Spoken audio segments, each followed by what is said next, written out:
Muy buenos días, queridos hermanos. Muy y hermosos días. Damos gracias a Dios en esta mañana, que su santo y bendito Espíritu de Dios nos guíe a toda verdad. Gracias a nuestro Señor que nos da la oportunidad, queridos hermanos, de traerles una palabra de bendición todos los días. Gracias a nuestro Padre Celestial que en su paciencia, porque Dios siempre es paciente para con nosotros, hermano, que en veces molestamos a Dios, en veces, queridos hermanos, no hacemos lo que Dios nos pide. Y como dice su preciosa palabra, hermano, que la misericordia de Dios, la paciencia de Dios, la paciencia de nuestro Señor Jesucristo es para salvación. De tal manera, queridos hermanos, de que nuestro Padre Celestial siempre siempre el propósito de Dios, hermanos, es encaminarnos hacia una verdad. Siempre el propósito de nuestro Padre Celestial, queridos hermanos, es en veces, o creo que siempre es confrontarnos con la realidad de nuestras vidas.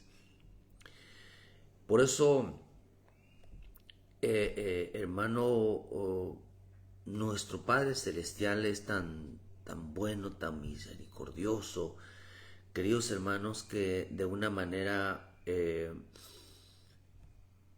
Dios derrama todos los días sobre nuestra vida, queridos hermanos, sus propósitos, su voluntad. Siempre nuestro Padre Celestial está siempre hablándonos, siempre buscando la manera, queridos hermanos, que nosotros regresemos a los propósitos divinos. Hermano, nos entreguemos a esa verdad, de tal manera, queridos hermanos, que siempre pensemos en agradar a nuestro Padre Celestial. Siempre pensemos, queridos hermanos, en reparar muchas cosas de nuestra vida, hermano, siempre en reparar, siempre en restaurar las cosas de nuestra vida, siempre volver siempre a ese amor que Dios nos tiene. Por eso es importante, queridos hermanos, que nuestra vida, hermanos, siempre esté siempre agradecida con el Señor. Por eso, dale gracias a Dios en esta mañana. Dale gracias a Dios por su bendita paciencia, por su bendita misericordia. Dale gracias a Dios por la familia, hermano. Dale gracias a Dios porque en su paciencia, en su bondad, hermano, Dios nos ayude siempre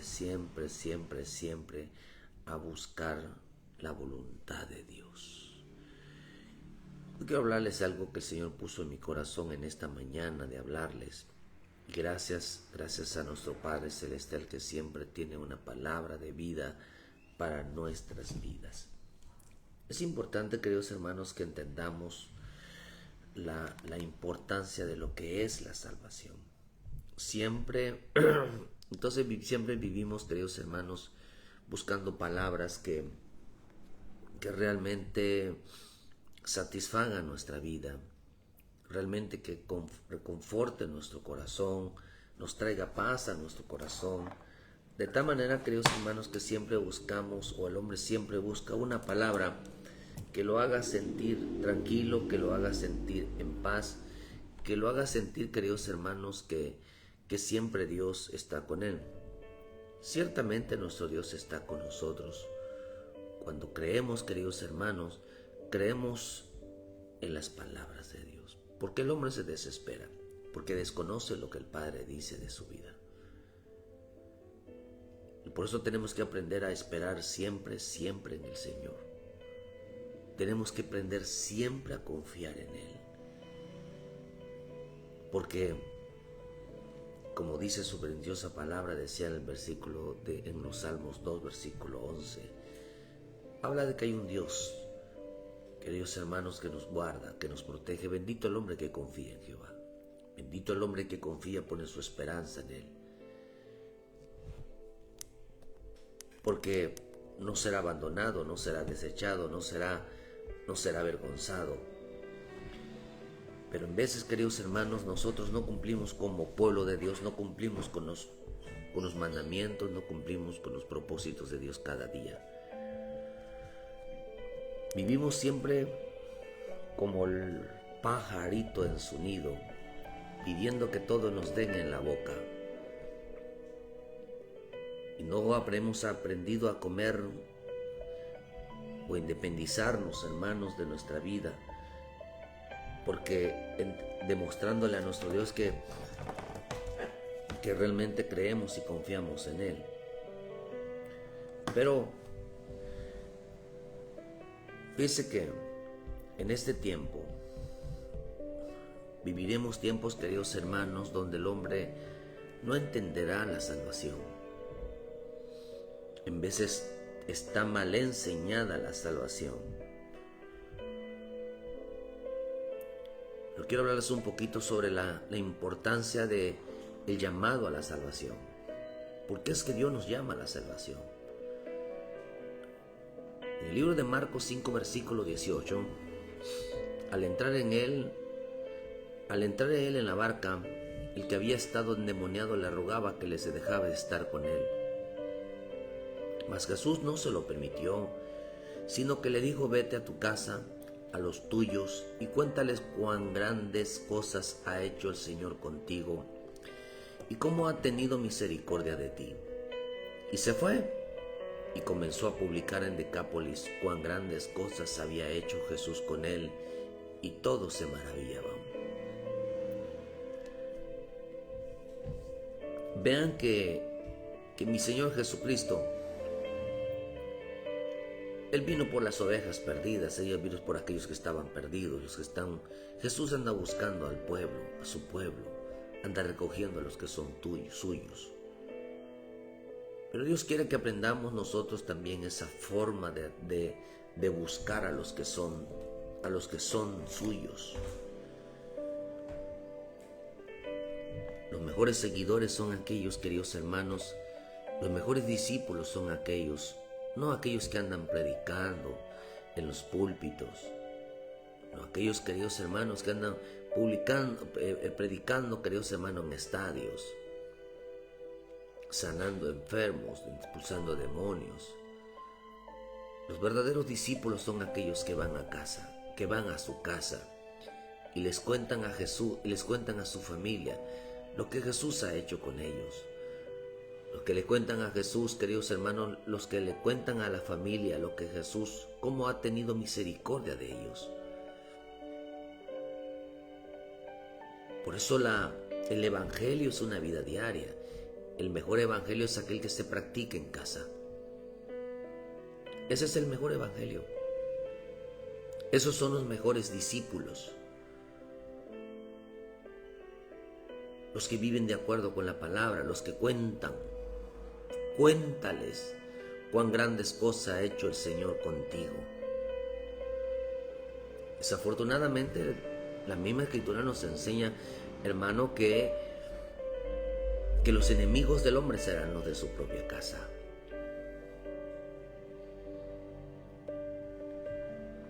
También nos enseña, queridos hermanos, que hay un enemigo común, ¿verdad?, ante nosotros mismos, que somos nosotros mismos. De tal manera que nosotros en veces el hombre ni cree lo que ha hecho Dios en su vida. Por eso le digo: vete a tu casa, vete a los tuyos y cuéntales cuán grandes cosas ha hecho el Señor contigo y cómo ha tenido misericordia de ti. Él se fue y comenzó a predicar con cosas grises. Grandes cosas había hecho Jesús con él, y todos se maravillaban del testimonio que él daba, queridos hermanos, por lo que Jesús, cómo lo había perdonado. Por eso vuelvo a repetirle: el mejor discípulo, hermano, es aquel que les predicas a su casa, a su casa, a su familia, cómo lo que Dios lo ha perdonado, queridos hermanos, y ha tenido misericordia con él.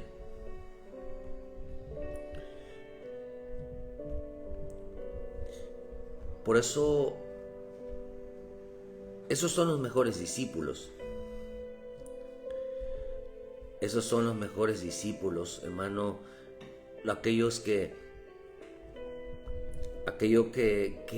cuentan. Jesús no le permitió que fuera con él, sino que hiciera un trabajo especial. Vemos que a esto, hermano, era un hombre que Jesús había llamado para la salvación. Es importante entender que la salvación en veces vivimos nosotros, queridos hermanos, o el hombre vive en un estado de lástima. Es que yo no era nada y por eso Dios me salvó. Es que Dios escoge lo vil y lo menospreciado de este mundo. Pero cuando revisamos la palabra vil y menospreciado, no representa, queridos hermanos, que éramos los peores. En Dios no escogió Dios lo peor. Para el mundo éramos lo peor. En veces, pero lo peor ¿en qué? Por eso hay gente que da testimonio de que pasar a dar testimonio de cómo era su vida antes, lo expresan tanto como tratando de mostrar que eran los peores, por eso Jesús los cogió. Y por eso ellos dan testimonio de que cómo Jesús los ha cambiado. No, es que yo era un borrachito, yo antes me drogaba, yo antes de eso, como le meten mucha fantasía, pero ese no es el peor. Jesús no escogió a la gente peor, no escogió a los peor, porque la palabra escogido significa favorito. Fuimos escogidos. La palabra escogido significa, en el griego, significa favorito, significa lo especial.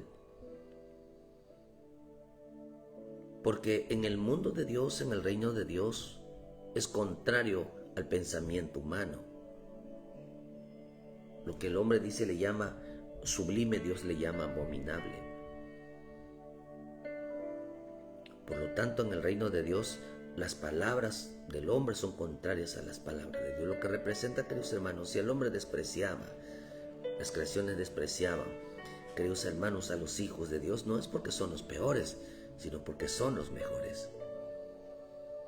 Cuando agarramos lo vil y menospreciado ante los ojos de Dios son los mejores. En el reino de Dios van los mejores, aunque el mundo los haya rechazado, los haya pisoteado, aunque así se hayan sentido. Yo no veo en veces personas que cuando el Señor los salva eran personas peores. Yo no veo así. Mucha gente no se drogaba, mucha gente no tomaba, mucha gente no estaba en la violencia, y Jesús los llamó y no eran los peores. Humanamente no eran los peores. Sino que, queridos hermanos, Dios nos llamó porque teníamos obras de la carne, que parecíamos gente miserable. Pero Dios está agarrando tanto a rico, gente de media clase, gente pobre. Pero yo no veo, hermano, que éramos los peores, los vil, pensando que lo vil es, hermano, es aquello que es lo que es peligroso, lo que es lo que no tiene solución. No, yo no. La Escritura menciona otra cosa. Por eso vuelvo a repetirle, queridos hermanos, que nuestro Dios no escogió lo peor, porque la palabra escogido significa favorito, significa especial. Entonces no somos lo peor, somos lo mejor. Somos lo mejor para Dios, somos lo mejor, porque el mundo, y se le ha metido tanto en la gente de que el mundo no nos quiere, que las personas siempre fuimos el patito feo. Es porque éramos hijos de Dios. Esta palabra vil, la palabra vil en el griego viene de la palabra sin pariente, significa desconocido, desconocidos para el mundo. El mundo, por eso dice que Jesús cuando dijo eso, el mundo no nos conoce porque no somos del mundo. No somos del mundo. Eso significa la palabra vil. No significa una persona violenta, significa una persona sin pariente. Sin parientes, significa una descendencia desconocida. Como mi Señor Jesús, nadie sabe de dónde venía. Significa insignificante, sin rango. Porque necesitamos la vida de Cristo. Sin ninguna familia. Eso significa vil. Viene de la palabra ajenos, de una raza, de una familia desconocida, de algo sin parientes en el mundo, desconocidos para el mundo. Eso significa vil. Vil significa desconocidos para el mundo. Fíjese, hermano. Eso significa vil.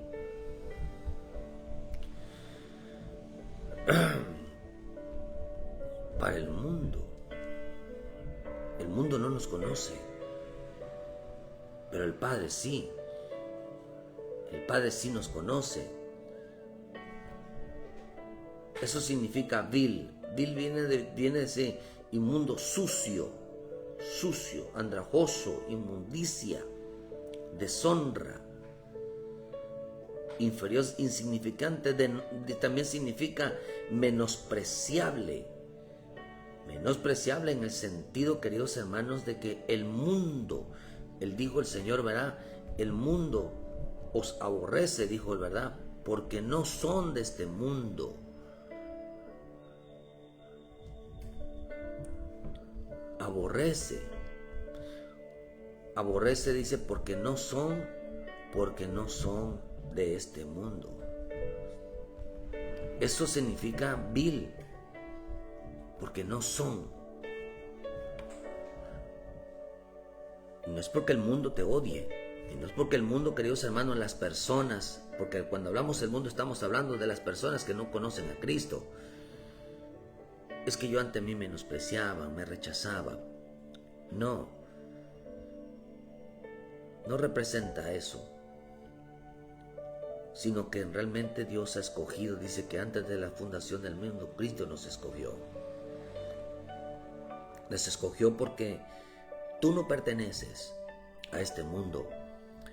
Nos escogió porque no perteneces al mundo de las tinieblas.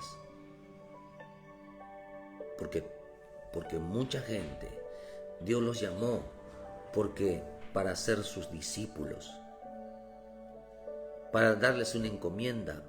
Por eso dice que cuando llaman este endemoniado, no era, cuando hablamos de que no era del reino de las tinieblas.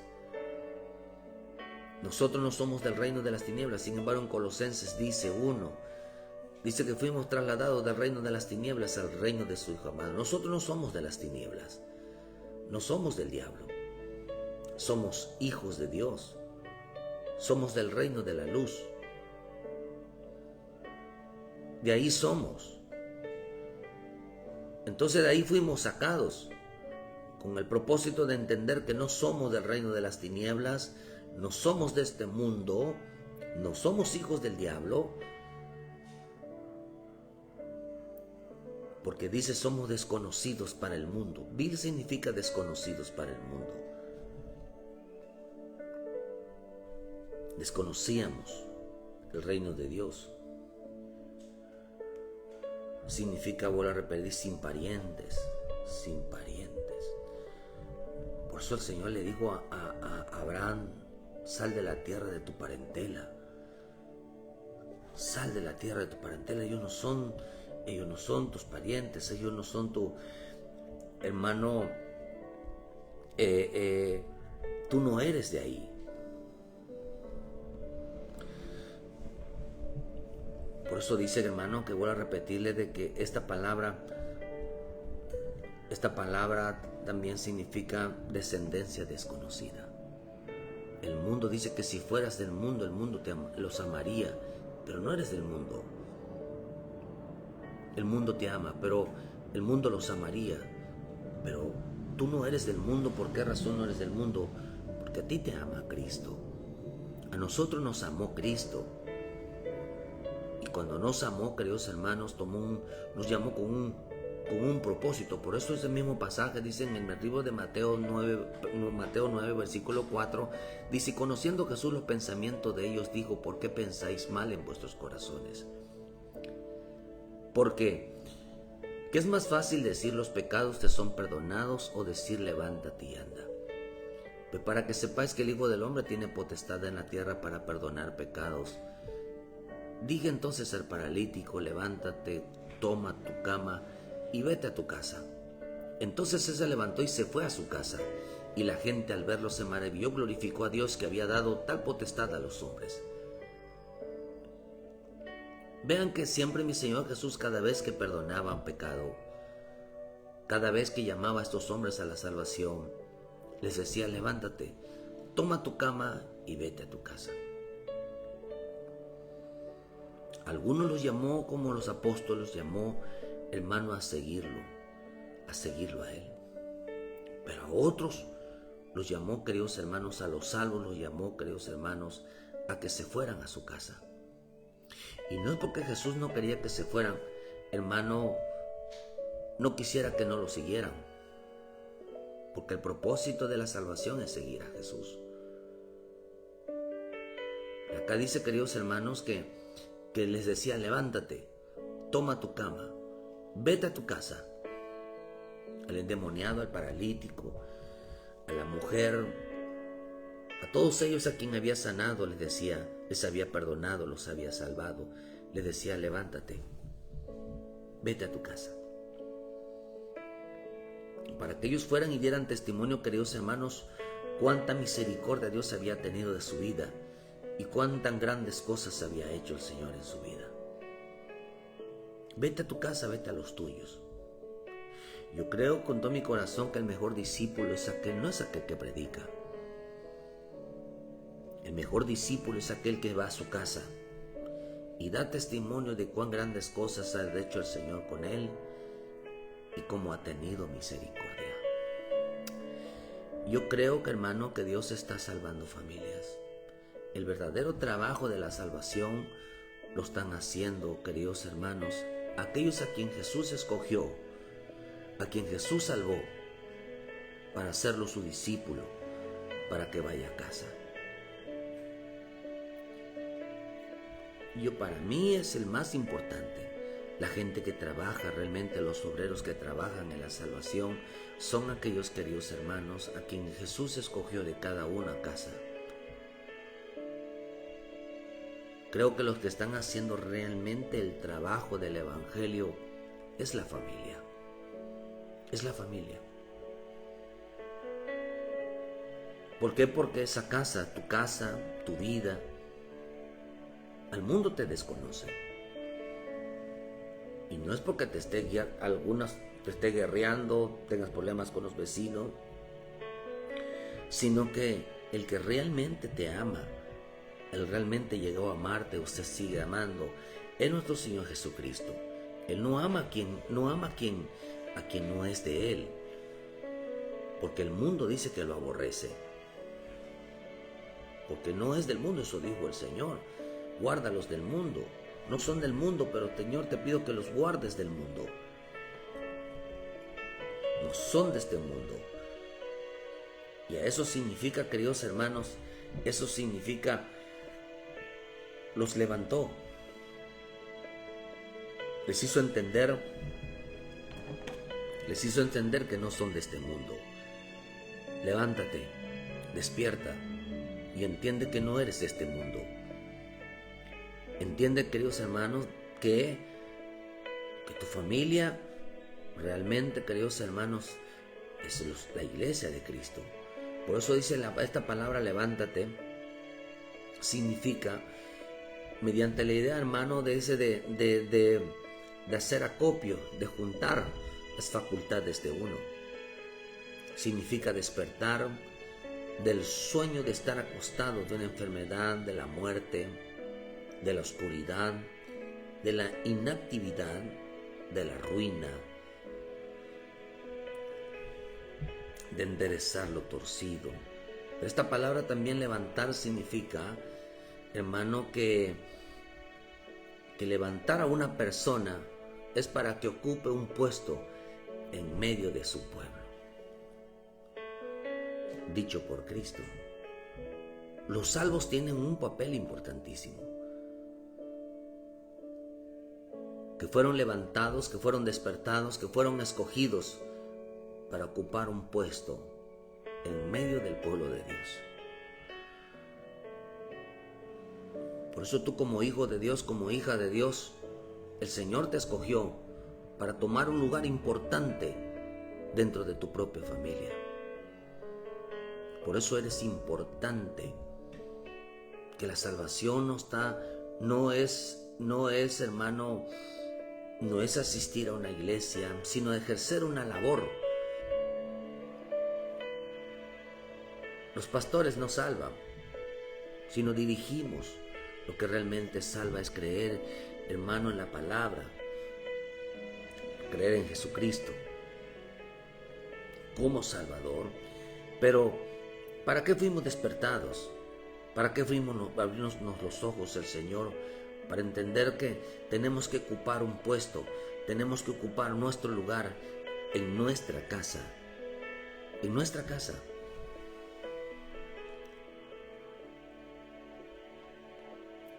Mucha gente quiere ocupar un puesto dentro de la iglesia. Es buenísimo, hermano, anhelar un ministerio. Al desear que Dios los use. Porque en este tiempo la gente no quiere ser usada. La gente quiere ser prosperada. La gente quiere un ministerio. Gloria a Dios, anhelamos que la gente tenga un ministerio. Que tenga un llamado especial por el Espíritu. Pero mi Señor Jesús está llamando a un llamado especial a que ocupen un lugar dentro de su propia casa, dentro de su propia familia. Hermanos, porque hay quienes hablan de que son muy buenos en casa. Sin embargo, queridos hermanos, dice que los levantó y les digo, vete a tu casa.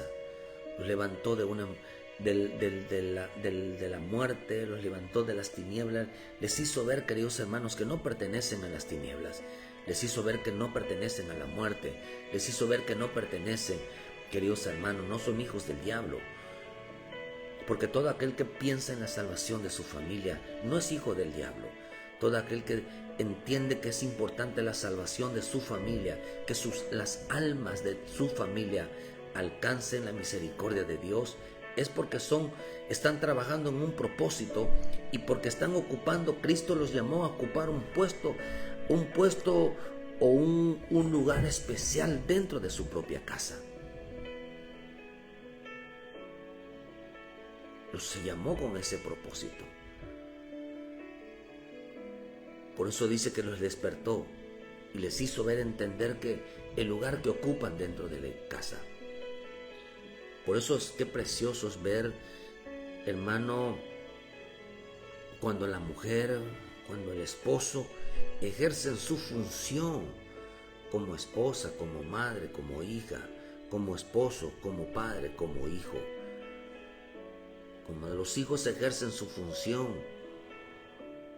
sus labores dentro, hermano, porque ocupan un lugar en el reino de Dios. Entonces, ¿qué es la salvación? La salvación es ocupar un lugar, ocupar el lugar que Cristo nos da. Ocupar un lugar que le da a Cristo a la familia. Por eso el Señor le dijo, vete a tu casa. Yo estoy convencido que la predicación del tiempo final, queridos hermanos, va a ser por medio de la familia. De la familia. La mujer dará testimonio de lo que Dios ha hecho en su vida, de cómo Dios la ha cambiado. Por eso las mujeres que decidan predicarle a otras mujeres y hablarle a otras mujeres tendrán que dar testimonio de lo que Cristo está haciendo en su vida, de cómo Dios las va cambiando, de cómo Dios las ha perdonado, de cómo Dios, queridos hermanos, está restaurando su vida, le está cambiando la vida, le está haciendo tomar su posición delante de Él, le está haciendo ver como el lugar que tiene. Por eso, queridos hermanos, la vida de Esther, la vida de Vasti, estas dos mujeres, una mujer rebelde y una mujer sumisa al esposo. Esther juega un papel importante como figura de la iglesia del tiempo final. Una mujer que intercede, que se somete, que hace la voluntad, que conoce la voluntad. ¿Pero por qué? Porque ella está ejerciendo su papel. Esther ejercía su papel como mujer, mas no ordenaba al rey, mandaba al rey. Vasti era una mujer, queridos hermanos, que quería mandar al rey, quería hacer su bendita voluntad. Bueno, no es bendita porque no es su rebeldía, su voluntad. Pero, ¿qué es lo que Dios está haciendo ahorita, hermano? Por eso el llamado a la salvación es ocupar un lugar en medio de nuestra casa. ¿Quién se va a poner en la brecha? ¿Quién se va a poner en su casa? ¿Para qué Cristo salva a alguien? No para condenar a la familia, sino para salvar a la familia. Pero es necesario que la familia, tanto la mujer, los hombres y los hijos, tomen su lugar, su rol en medio de la casa. Estoy convencido, queridos hermanos, que los que más trabajan, los que más sostienen la salvación de una iglesia, no es el pastor, es la propia familia. Aquel que realmente es salvo tiene una función. El llamado del salvo es que ocupe un lugar. El llamado del salvo es que ocupe un lugar en su casa. El llamado del salvo. Eso es importante, hermano. Un lugar en su casa.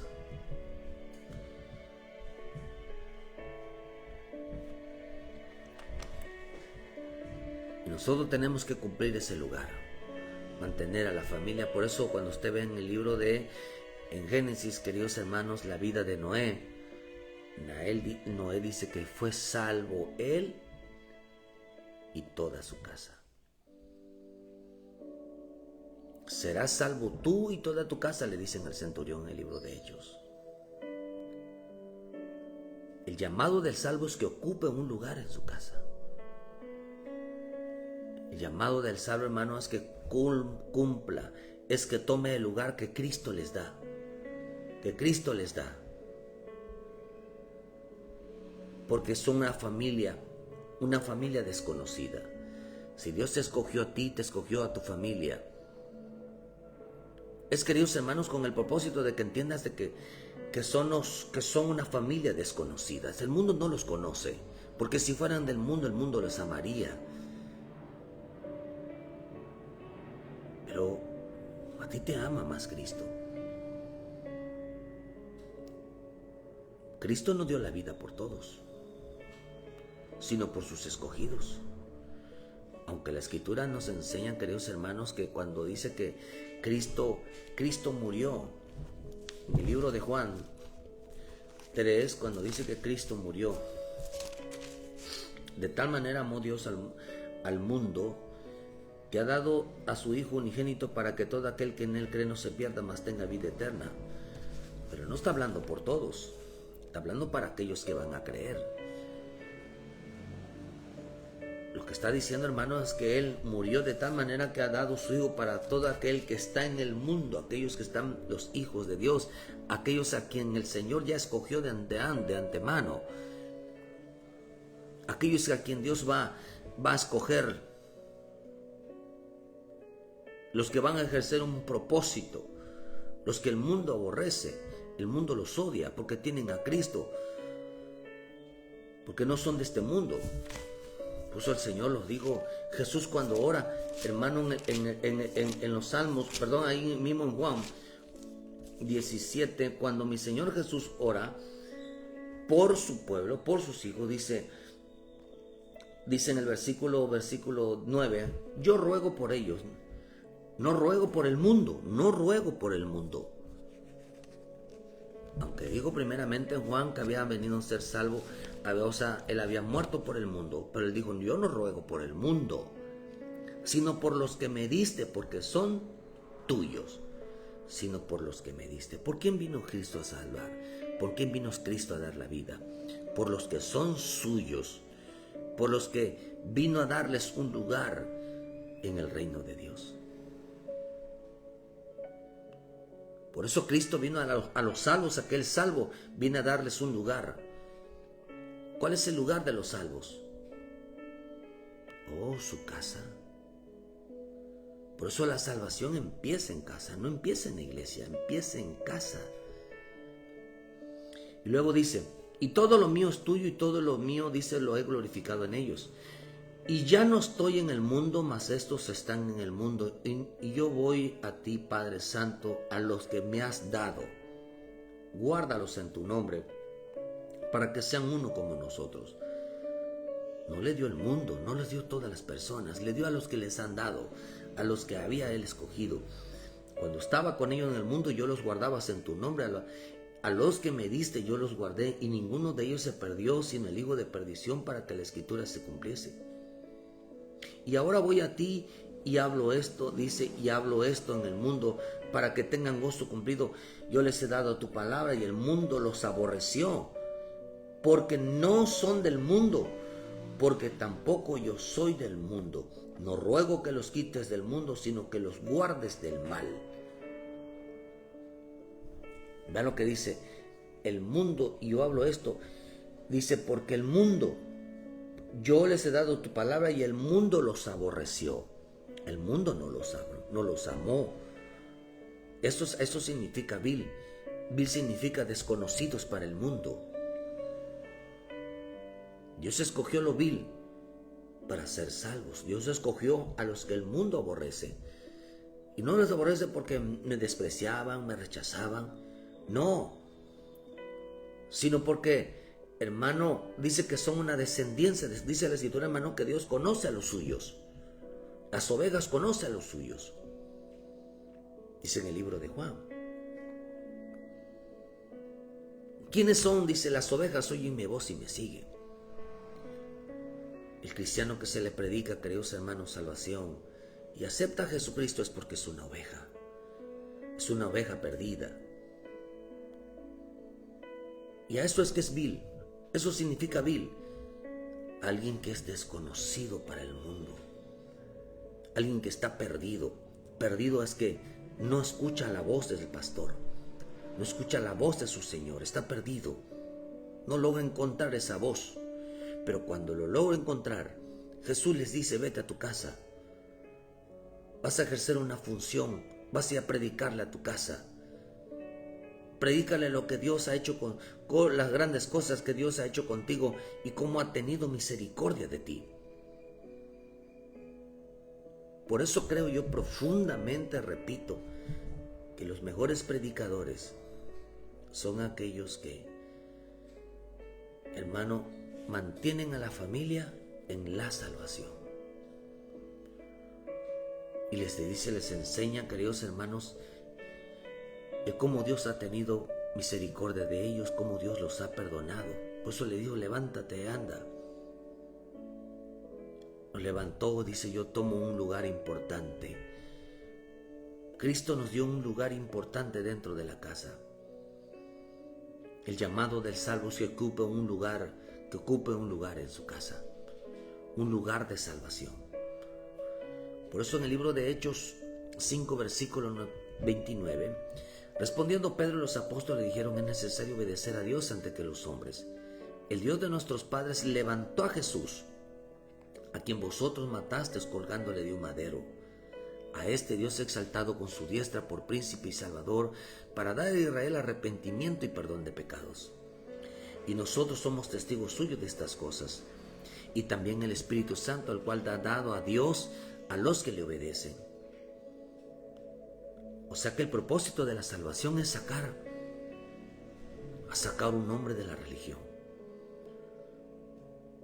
El propósito de la salvación es sacar al hombre de una religión y hacerle entender que Cristo no es una religión, sino que es real.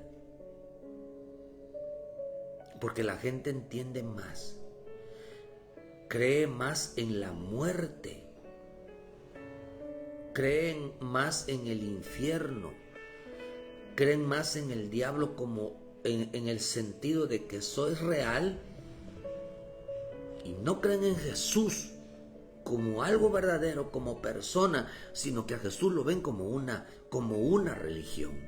A Jesús lo ven como una iglesia, pero la muerte, el diablo, el infierno, que el Señor lo reprenda, lo ven como algo que realmente sí sucede. La diferencia entre la muerte física y el evangelio entre Cristo es que a uno lo toman como si fuera un libro, como si fuera una religión a Jesús, y la muerte la toman como una verdad. Como una verdad. Por eso dice que levantó a Jesús. Levantó a Jesús, hermano, y lo mataron, lo colgaron en un madero. Hoy, ¿por qué es que la Semana Santa no es bíblica?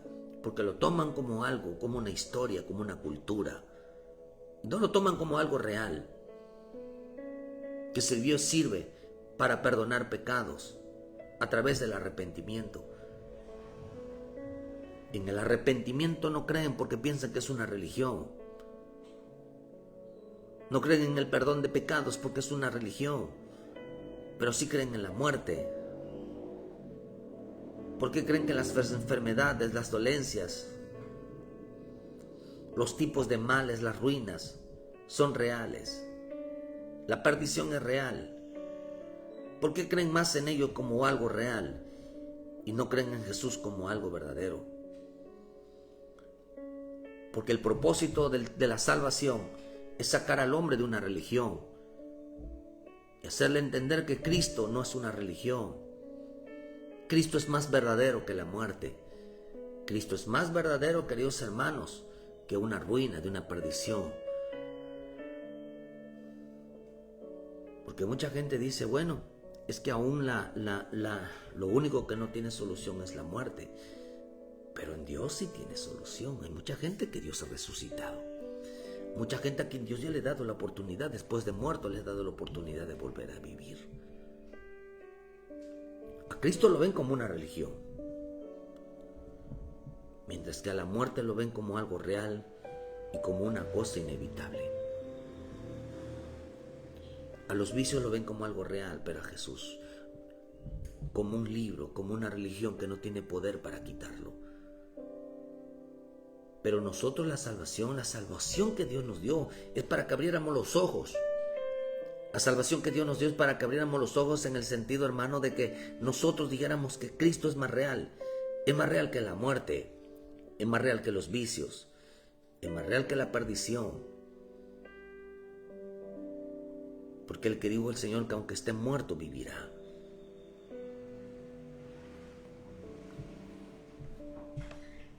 Pero hermano, lo que hoy estamos viendo que el llamado que Dios nos dio para la salvación, no hay mejor predicador aquel que va y le predica a casa sobre el arrepentimiento, sobre que quién es Jesús. Y que dice, y ve y muéstrate y dile cuántas cosas ha hecho Dios, cuántas cosas ha hecho Dios contigo y cómo ha tenido misericordia. Dile, cuéntale a tu familia cómo Dios ha sido bueno con tu vida, cuántas cosas te ha perdonado, de dónde Dios te ha sacado, de cómo Dios está tratando contigo. Cuéntales a la familia, vete a tu casa y le dice, y ocupa el lugar que te corresponde como hijo de Dios. toma lo tuyo, ocupa un lugar. A través de ti que Cristo ocupe un lugar en tu vida. Y enséñale a tu familia que Jesús no es una religión. Jesús es real. Por eso el propósito de sacarlo de esa religión, hermano, de esa comodidad espiritual, de ese letargo espiritual, de ese sueño espiritual. Lo que creemos en la salvación, hermano, es tomar el lugar en el reino de Dios, en el cual nos ha asignado al Señor, pero antes de ir a tomarla, tenemos que tomarla nosotros en nuestra casa, tenemos que tomar la posición que Dios nos ha dado de anunciar a Cristo como ejemplo. Tenemos que ser ejemplo. Tenemos que ser ejemplo de perdón. Tenemos que ser ejemplo de cómo Él ha tenido misericordia por nosotros, por tu vida. La gente no quiere tomar esa responsabilidad. ¿Cuánto creyente, queridos hermanos, realmente no se quiere poner como ejemplo? Quiere predicar, pero lo que menos quiere hacer es ponerse como ejemplo. No quiere ponerse de cómo Dios tiene misericordia de sus pecados. Por eso creo yo, queridos hermanos, creo yo en especial, que los que están destruyendo realmente la salvación, o la salvación se está destruyendo, es dentro de los hogares. Dentro de los hogares, queridos hermanos, está la perdición de la salvación. Por eso aquel hombre en el libro de Lucas 10, versículo 35, otro día, al partir sacó 2 denarios y él dice, y se los dio al misionero y le dijo, ¿se acuerda usted del samaritano? Cuídamelo y todo lo que gaste de más y yo te lo pagaré cuando regrese. ¿Quién pues de esos 3 te parece que fue el prójimo de aquel que cayó en manos de ladrones? Él dijo, el que usó de misericordia con él. Entonces Jesús le dijo, ves y haz tú lo mismo. Ve y haz tú lo mismo. Cuando el Señor levantaba a la gente, le dijo, ve y anuncia de cómo Dios, cuánto ha tenido Dios misericordia en tu vida. Como Dios te ha perdonado tus pecados. Pero no es, hijos, yo antes era esto y como Dios me perdonó. No era eso contar historia. Porque antes dice, es que yo me drogaba, yo era esto. Y hasta empiezan a presumir, hermano, a relatar su vida. Por eso, bíblicamente en el primera de Corintios, hermano, 2, la Escritura nos enseña que nosotros no nos propongamos, hermano, a predicar y está contando nuestra vida. Es que yo antes era, hermano, sus predicaciones tienen que ver, hay predicaciones que siempre tienen que terminar con su vida o contando la vida de otras. Esas son sus grandes predicaciones. Primera de Corintios 2, versículo 1. Así pues, hermanos, cuando fui a vosotros para anunciarlos del testimonio de Dios, no fui con excelencia de palabras o de sabiduría, pues me propuse no saber nada entre vosotros como a cosa alguna, sino a Jesucristo y a este crucificado. Dice, ni mi palabra ni mi predicación fueron con palabras persuasivas de humana sabiduría, de estar hablando, es que yo, el hermano tal, y que a mí me pasó tal cosa, y eso es toda su predicación, le dan vuelta a su vida y le dan vuelta a la vida del ejemplo de los demás. Siempre viven contando historias. Cuando Pablo dice que realmente su demostración en su predicación era proponerse a demostrar la demostración del Espíritu y del poder del Espíritu.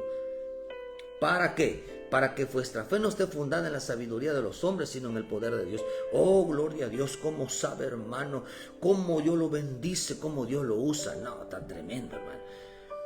Oh, tremenda predicación, porque habló de mí, habló de Él, y cómo Dios ha pasado tanto, cómo ha sufrido tanto. Sus predicaciones siempre incluyen su testimonio y o la vida de los demás. Le dan vuelta en esa historia. Pero Pablo decía, yo me propuse presentar a Jesucristo crucificado. Me propuse, dice, a dar a conocer a Jesucristo. Por eso le digo, Ve cómo Dios no significa que el que te usó, dice que como Dios ha tenido misericordia contigo y ves tú lo mismo. No dijo, ven ya, dale misericordia, sino lo que dijo es, hermano, dice, pues ¿qué te parece? Porque a los otros lo habían lastimado. Es lo que estaba diciendo, tú no hagas lo mismo. Aquel ladrón había lastimado a ese buen samaritano, a ese hombre. Le dijo, haz tú lo mismo. Le dijo, tú no vayas a lastimar la vida de tu familia. Preocúpate por salvarlas, no por lastimarlas. No por lastimarlas, no por sacarlas, no por matarlas. ¿Se acuerda usted de Urías? ¿Se acuerda usted de David? Cómo mató a Urías y cómo Dios no le perdonó ese hecho a Urías. ¿Por qué razón? Porque el Señor le dijo, por cuanto no tuviste misericordia. Dios mató a un hijo de David porque no tuvo misericordia de Urías. Actuó sin misericordia porque se le había olvidado a David como Dios lo había perdonado. Dios pudo haber matado. Urías no debió haber matado a Urías. David no debió haber matado a Urías, lo debió haber perdonado. No debió haber intentado con él hacer un acto de esa naturaleza. Y por eso Dios no le perdonó a David ese acto sin misericordia. ¿Cuánta gente es salva y piensa que ya los de su familia no van a ser salvos? No les enseñan el perdón, la misericordia. No toman el lugar de Cristo. No toman ese lugar que Cristo les dio dentro de la familia. Por eso cuando dijo ten misericordia, le estaba diciendo tú no hagas lo mismo. No es cuántas cosas Dios ha hecho conmigo y empiezan a contar sus historias como testimonio. No. Sino que ya esas historias no las sabemos de memoria, hermano. Hay historias que se las saben todo el tiempo, la están contando. Ya hasta me las sé. Pero hermano, acá no estaba diciendo, le estaba diciendo, no hagas tú lo mismo. Mateo 18, versículo 23, por lo cuanto el reino de los cielos es semejante a un rey que hizo cuentas con sus siervos. Y con vencer cuentas le fue presentado a uno de los 10,000 talentos. A este, como no pudo pagar, ordenó su señor venderle y a su mujer e hijos y todo lo que tenía para que pagase la deuda. Entonces aquel siervo postrado le suplicaba diciendo, Señor, ten paciencia conmigo. Le soltó y le perdonó la deuda. Pero saliendo en aquel siervo halló a uno de los consiervos que le había 100 denarios, y haciendo él le ahogaba diciendo, págame lo que debes. Entonces su consiervo postrándose a sus pies le rogaba diciendo, ten paciencia conmigo y yo te pagaré todo.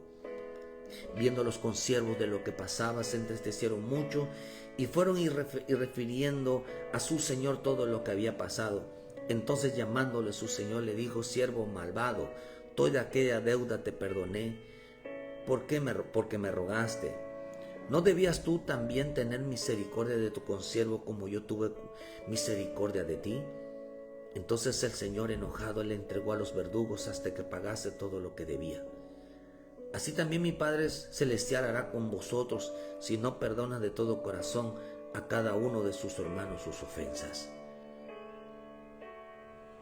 Le dijo al Señor a aquel hombre, le dijo, ve a tu casa y cuéntales grandes cosas que el Señor ha hecho contigo y cómo ha tenido misericordia de ti. Es lo mismo que tenía que mandó a hacer a que este hombre, hermano, a perdonar las ofensas y las deudas en casa, a perdonarse, a tener misericordia.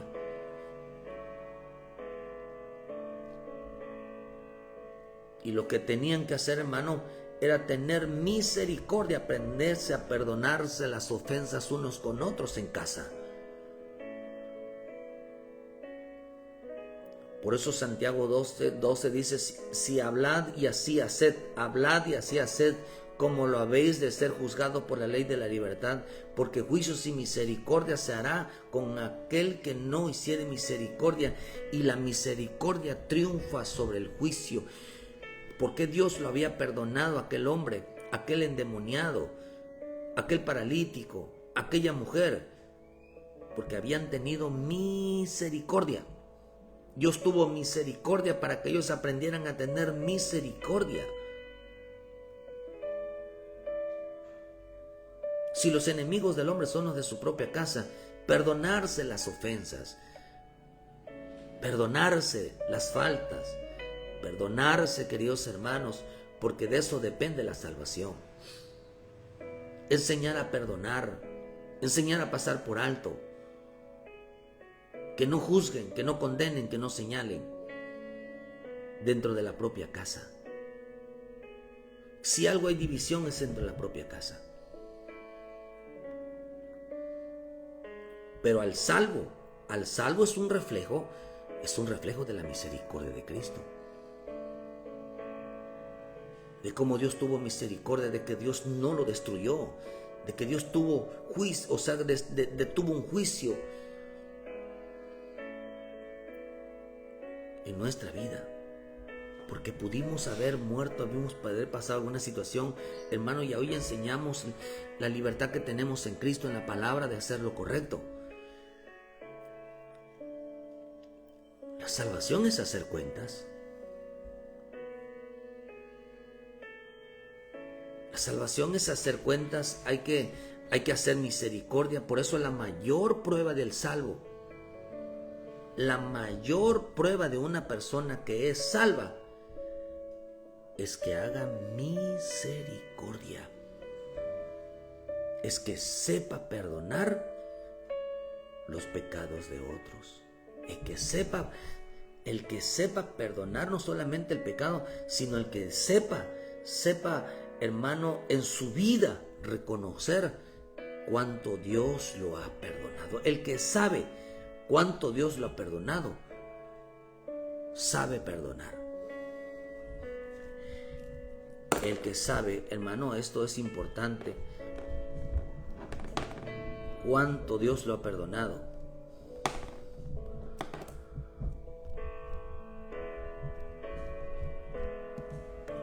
sabe perdonar.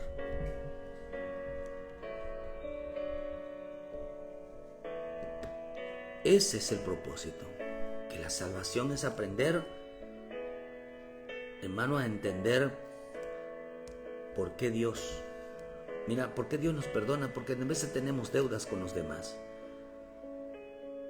Porque a veces tenemos deudas con los demás. Mi Señor tuvo misericordia de este hombre. ¿Por qué razón? Porque tenía deudas con los demás y tenía que aprender, hermano, a perdonar también los pecados de otros. Por eso digo, haz tú lo mismo también. Haz tú lo mismo. ¿Qué nos enseña la salvación? La salvación nos enseña a perdonar a otros. La salvación nos enseña a perdonar a otros. Por eso dijo el Señor, ve y haz tú lo mismo. Aprende a perdonar. ¿Qué es la salvación en casa, hermano? Por eso es importante entender que el salvo tiene que presentarse delante de su casa, de su familia, de cómo Dios ha hecho grandes cosas. Mira, Señor me está cambiando. Mira cómo Señor ha tenido misericordia de mí. Cómo Dios me ha perdonado. Y no es llegar y decir, queridos hermanos, yo también los perdono a ustedes. No, saber perdonar significa, hermano, ¿qué es mejor decir? Dijo el Señor, eso es saber perdonar. ¿Qué es mejor decir? ¿Tus pecados te son perdonados? O decir, ándate a casa. Levántate, toma tu lecho y ándate. Vete a casa. Cuando usted revisa esta palabra, levántate y ve a casa, significa exactamente tus pecados son perdonados. Exactamente en el griego. Pero eso es saber perdonar, hermano, sin decir, una palabra.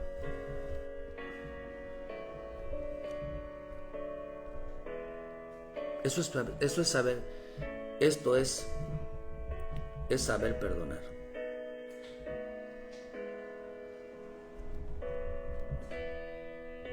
Eso es saber perdonar. Perdonar sin decir una palabra. Porque dijo, preséntate a tu casa. Y preséntate, dice, en lo que como Dios cómo ha tenido misericordia de ti. Veías tú lo mismo. Por eso al Señor le digo, veas tú lo mismo. Quizás en ese lugar lo conocía muy bien cuánto daño hacía. Pero un salvo demuestra que ya no es el mismo. Un salvo demuestra que ha cambiado. Por eso digo que la palabra levántate significa toma el lugar que Dios te ha dado en tu casa. El llamado a ser salvo es que ocupe un lugar en su casa. Topa un lugar. El lugar que debe de uno de tomar en casa es el lugar, hermano, de ministrar y enseñar misericordia. Misericordia. El llamado a la salvación es llamado a la misericordia. Levántate y ocupa el lugar que Cristo te da. ¿Dónde? En tu casa. Toma ese lugar que Cristo te da. El lugar de llevar y enseñar misericordia, que sepas perdonar y que sepas demostrar, dando con tu vida un ejemplo de que no eres el mismo, de que no eres la misma persona. Da el ejemplo que no eres la misma persona, que ahora eres un hijo de Dios, eres una hija de Dios. Que Dios te bendiga, hermano. Muchas gracias por su tiempo. Que Dios me los guarde. Toma el lugar que Dios te ha dado en esta mañana. Que Dios te ha dado, siempre te ha dado ese lugar. Y entender que Cristo no es una religión. Cristo es una realidad. Hay gente que cree más en la muerte, cree en otras cosas como una verdad. Pero Cristo no es una religión. Cristo es una verdad. Que Dios te bendiga. Dios te guarde, muchas gracias por su tiempo. Les esperamos mañana en punto de las 7 de la mañana con una palabra de vida para tu vida. Queridos hermanos, gracias a los hermanos que estuvieron en esta mañana, en esta transmisión. Muchas gracias por mirarnos, muchas gracias por escucharnos. Que Dios me los guarde, les dé la sabiduría juntamente con nosotros. Verá que Dios los bendiga, que los ayude. Ayúdenos a compartir, dale like a la página, hermano. Y les esperamos mañana con la voluntad de Dios en punto de las 7 de la mañana con una palabra de vida para tu vida. Que Dios te guarde y muchas gracias por su tiempo. Bendiciones.